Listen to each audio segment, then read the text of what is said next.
Question number 5 start करते हैं। देखो यहाँ पर जो आइडेंटिटी का यूज़ होगा वो क्या होगा, a plus b plus c पूरे का होल स्क्वायर, और यहाँ पर क्या आ जाएगा a का स्क्वायर प्लस b का स्क्वायर प्लस c का square plus 2ab plus 2bc and plus 2ca। Okay, अब यहाँ पर हमें a क्या है, b क्या है और c ये हमें फाइंड आउट करने पड़ेंगे। ओके, अब एक चीज़ ध्यान रखना, यहाँ पर जो दो वेरिएबल मतलब कि एक वेरिएबल टू प्लेसेस पे नेगेटिव है तो वो हमारा क्या होगा, माइनस का होगा। फॉर एग्जांपल जैसे कि यहाँ पर z और z ये दोनों ही क्या हैं, दोनों प्लेस पे माइनस के आ रहे हैं, तो मतलब कि इसमें जो c होगा वो माइनस का होगा। ओके, अब जैसे कि पहले तो हम इसमें a ढूंढते हैं, a क्या होगा, ए स्क्वायर की बात करें तो वो 4x के इक्वल हो जाएगा, मतलब कि 4x स्क्वायर के इक्वल। अब 4 किसका स्क्वायर होता है, 4 होता है 2 का स्क्वायर, मतलब कि A square is equal to 2x पूरे का होल स्क्वायर। इससे ये खत्म हो जाएगा तो a का वैल्यू कितना आ गया, 2x हो जाएगा। ओके, तो फर्स्ट कंप्लीट। अब b देखते हैं, b क्या होगा, तो b square is equal to 9y square हो जाएगा। ओके, अब 9 किसका स्क्वायर होता है, 9 3 का स्क्वायर हो जाता है, तो मतलब कि b का square is equal to 3y पूरे का होल स्क्वायर। इससे ये खत्म, तो b हमें कितना मिल गया, 3y मिल जाएगा। ओके, अब नेक्स्ट c देखते हैं, c क्या होगा, तो c का square is equal to 16z square. अब 16 जो होता है वो 4 का स्क्वायर होता है, तो c square is equal to 4z पूरे का होल स्क्वायर हो जाएगा। इससे ये कटेगा तो c is equal to 4z हो जाएगा। ओके, तो ये चीज़ मतलब कि a b c हमें पता चल गया। अब यहाँ पर हमें देखना है नेगेटिव कौन सा होगा।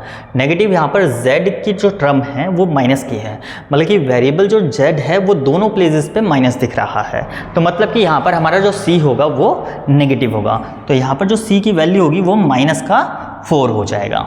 ओके, अब इसको हम इस आइडेंटिटी के अकॉर्डिंग सॉल्व करते हैं, तो यहाँ पर क्या आ जाएगा, a का स्क्वायर मतलब यहाँ पर a जो था हमारा 2x था, तो 2x पूरे का होल स्क्वायर।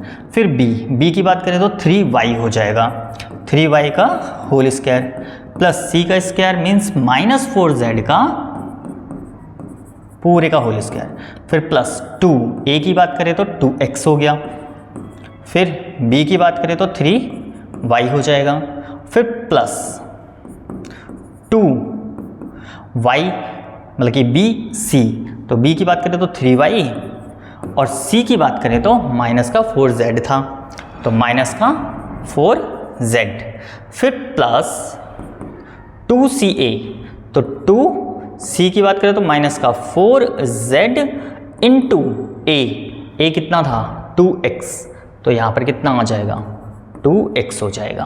ओके, तो इसको अब हम आइडेंटिटी के अकॉर्डिंग अगर लिखें तो वो क्या आएगा, a प्लस बी प्लस सी का होल स्क्वायर, लेकिन c की वैल्यू यहाँ पर क्या है, माइनस की है, तो हम यहाँ पर क्या लिख देंगे 2x plus 3y minus 4z पूरे का होल स्क्वायर। तो यहाँ पर हमारा क्या आ जाएगा final answer, 2x plus 3y minus 4z, और फिर इसका एक और पेयर, तो 2x plus 3y minus 4z हो जाएगा। स्क्वायर था इसलिए 2 टाइम्स लिख दिया। ओके, तो इसी के साथ हमारा क्वेश्चन नंबर 5 का फर्स्ट पार्ट कंप्लीट। अब हम सेकंड पार्ट देखेंगे। तो सेकंड पार्ट यहाँ पर सेम आइडेंटिटी का यूज़ होगा, तो दोबारा से आइडेंटिटी लिखते हैं पहले। यहाँ पर क्या आ जाएगा, a plus b plus c पूरे का whole square is equal to a का स्क्वायर प्लस b का स्क्वायर प्लस c का square plus 2ab plus 2bc plus 2ca। Okay, इसी आइडेंटिटी से हमारा ये क्वेश्चन भी सॉल्व होगा। सबसे पहले हमें क्या लिखना है, इसमें a क्या होगा। अब बच्चे a यहाँ पर थोड़ा सा ध्यान से समझना, जैसे कि यहाँ पर क्या लिखा है a स्क्वायर क्या होगा यहाँ पर फर्स्ट टर्म, मतलब कि जिसका स्क्वायर दे रखा है, मतलब कि 2x पूरे का, मतलब कि इस तरीके से स्क्वायर दे रखा है। अब यहाँ पर 2 का स्क्वायर बनाना है, जैसे हमने लास्ट क्वेश्चन में करा था। यहाँ पर 4 का स्क्वायर बनाया था, तो 2 का स्क्वायर होता है 4, इसलिए हमने यहाँ पर स्क्वायर लिख दिया। लेकिन यहाँ पर क्या होगा, यहाँ पर तो 2 ही दे रखा है, तो यहाँ पर हम क्या करेंगे, √2 पूरे का होल स्क्वायर कर देंगे।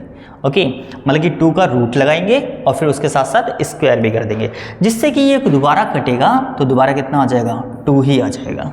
ओके, तो यहाँ पर हमें क्या करना पड़ेगा, a का स्क्वायर इज इक्वल टू √2 और फिर यहाँ पर x है और दोनों का होल स्क्वायर कर देते हैं। तो अब इसको सॉल्व करोगे तो दोबारा यही आ जाएगा। ओके, अब यहाँ पर a से a खत्म, सॉरी स्क्वायर से स्क्वायर खत्म, तो a is equal to √2x हो जाएगा।